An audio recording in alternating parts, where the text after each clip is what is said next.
When the Kremlin speaks, you hear lies. When they do an official statement, it's propaganda. Good afternoon, this is Henry Keane on UATV English with more hard truth in easy terms for the whole free world directly from Ukraine. On January 24th, a Russian military transport aircraft was shot down in the Belgorod region. Russia claims that there were 65 Ukrainian prisoners of war on board of the aircraft who were transported for further exchange. First and foremost, there still is no actual evidence of the death of Ukrainian citizens on board the Russian aircraft, and by actual evidence, I mean such an evidence that is not coming solely from Russian side. Russia did not provide the UN Security Council with evidence that there were Ukrainian prisoners of war on board the Il-76 and rejects the demand for an international commission to investigate. Andriy Yusov, representative of the main intelligence directorate of the Ministry of Defense of Ukraine. So here is the truth in easy terms for you, bare facts and no emotions. Fact number one. The downed Il-76 belonged to the 117th Military Transport Aviation Regiment, which was repeatedly involved in the transportation of weapons and ammunition to kill us, Ukrainians. This aircraft was a legitimate military target, full stop. And if it had really happened, what Russia says, why they're simply not allowing anyone to the site? Fact number two. Russia never asked for a safe air corridor and never informed Ukraine of its intention to transport the prisoners for further exchange by plane prior to their transportation, which Russia always did before as a necessary and logical part of previous exchanges. Also, according to the coordination headquarters for the treatment of prisoners of war, there are still more than 8,000 prisoners in Russian captivity, including more than 1,600 civilians. So if the statement about the transportation of Ukrainian prisoners in that Il-76 is taken allegedly as true, then Russia openly admits that it deliberately exposed our prisoners of war to deadly risk by not informing the Ukrainian side prior to transportation. So a safe corridor could then be established. That is a gross violation of the Geneva Convention, which in turn sends us right to fact number three, which is no one cares about Geneva Conventions in Russia. And this is exactly why there are objective grounds to be very, very concerned about the threat to life of our POVs. Moscow has already declared them dead, and it could have unforced the Kremlin hands. We all know Russia is capable of dirty and bloody deeds against prisoners of war, so only to achieve its propaganda goals. The massacre in Olenivka in July 2022 is the most solid proof of that. So let us try to figure out what the Kremlin really wants us to believe that happened after all, shall we? Putin wants you, dear world, to believe that Russians invaded our country, raped our women, murdered our men, abducted our children, and then the same very Russians are putting 65 Ukrainian POVs on a huge military aircraft that can carry hundreds of people but is somehow carrying only 65 Ukrainians this time to get them to an exchange spot, never even asking for a safe air corridor from a country they are currently at war with. Well, suit yourself, but I would rather believe in that Putin died yesterday yet came back to life today out of anger when American Senate approved those $60 billion in aid for Ukraine, for example. The Kremlin is silent about the whole thing now. I guess this is because even Putin's voiceover, Comrade Peskov, himself understands that Russian official statements are a priori simply not credible worldwide. As the whole world knows, everything that Kremlin says is lies. The rest is propaganda. Remember MH17 downed by Russians? A fact, well, the fact, actually, that was proved by all possible international agencies, bodies and authorities. And the Kremlin back then was like, we don't trust these international authorities. It wasn't us. And now the same very Kremlin is addressing the same very international authorities that it said it doesn't have a trust in, demanding from them to have trust in what the said Kremlin says. And all that without even granting access for these authorities to the site. I mean, it's so outrageous that it's even somewhat adorable, isn't it? Well, I guess that just is the Russian way. Murder, lies, then a little absurd statement, then the Kremlin goes comfortably numb about later on that. Ukraine will, of course, insist on an international investigation of the incident, but it wouldn't change a thing in Russian ways, no. So the most terrible thing about the Il-76 downed are indeed Ukrainian POVs' lives. as I won't be much surprised if the Kremlin simply murdered 65 Ukrainians just to try to prove whatever it is trying to prove. But whatever it is, it proves only one thing. Russia is nothing else but a terror multiplied by lies. First Lady of Ukraine, Olena Zelenska, spoke at a meeting of the Parliamentary Assembly of the Council of Europe dedicated to Ukrainian children. The debates under the urgent procedure on the situation of children in Ukraine took place on the sidelines of the winter session of the Parliamentary Assembly of the Council of Europe in Strasbourg. Olena Zelenska joined the event online.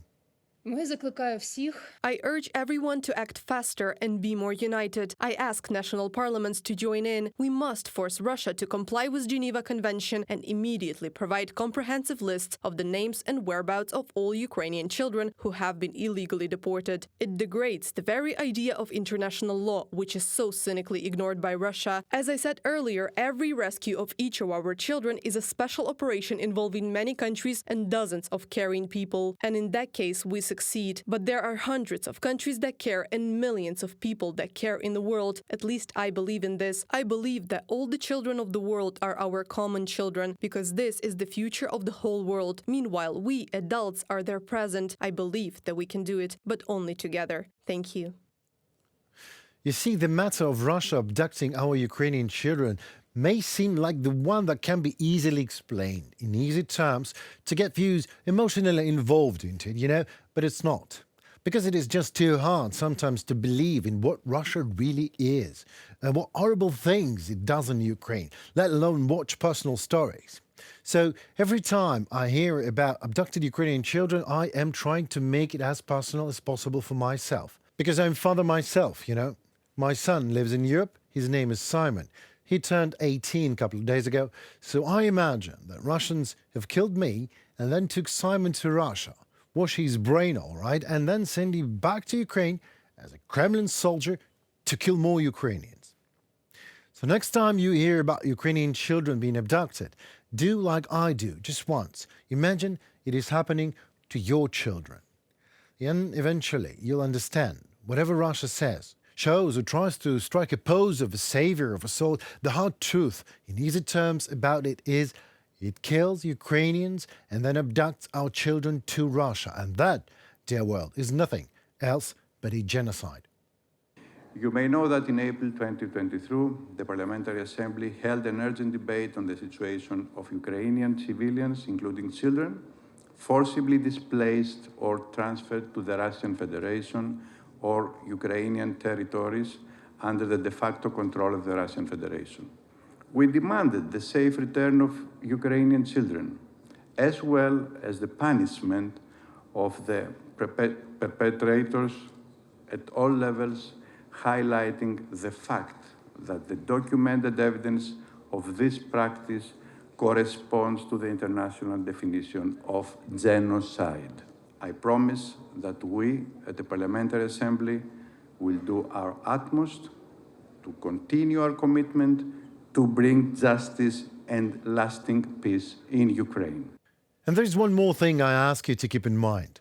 Two things, actually. Just two figures. There are 388 children who will return home from Russia. And more than 19,000 Ukrainian children still remain in Russian captivity.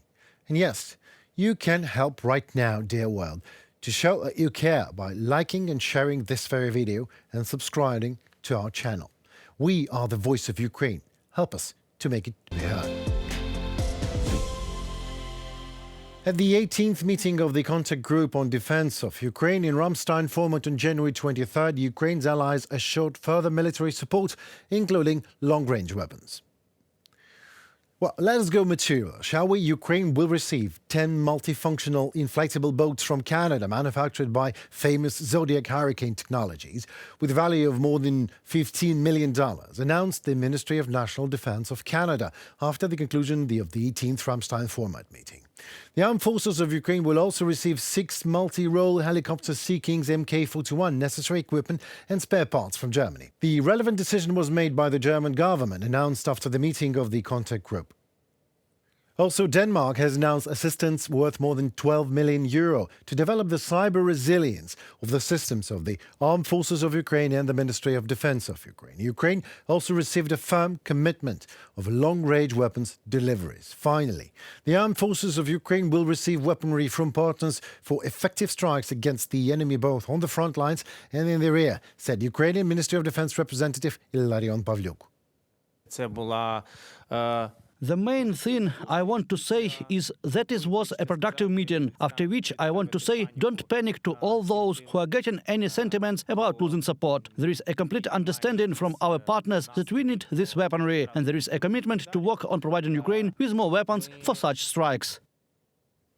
So I was right when I was calling Ramstein one of the most agile and useful international security bodies of the world, after all, and actually quite wise, helping us Ukraine to win this war so you, dear world, don't have to.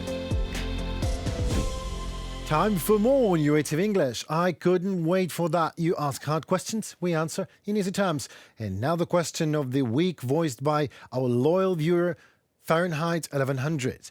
And that question sounds like, have there been threats against you, Henry Keane, since you are so prominent on UATV English? Well, the original text by the author was calling us UAV English. In reality, we are called UATV English, but I like the version of Fahrenheit a lot, because UAV, unmanned aerial vehicle, it has to do something with us in a way.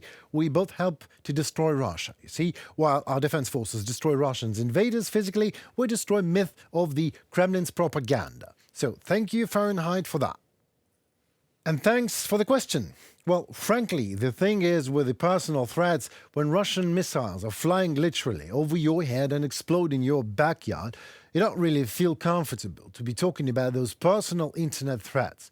We all in Ukraine are living under a threat to die like every minute. So, however, since you already asked a question, here is an answer. Yes, there are and were threats. Well, personal example. And personal enough. Well, my ex-wife's friend, a mother of two by now, sent me a private message on Facebook Messenger when I was only leaving for Ukraine. That is more than 2 years ago by now.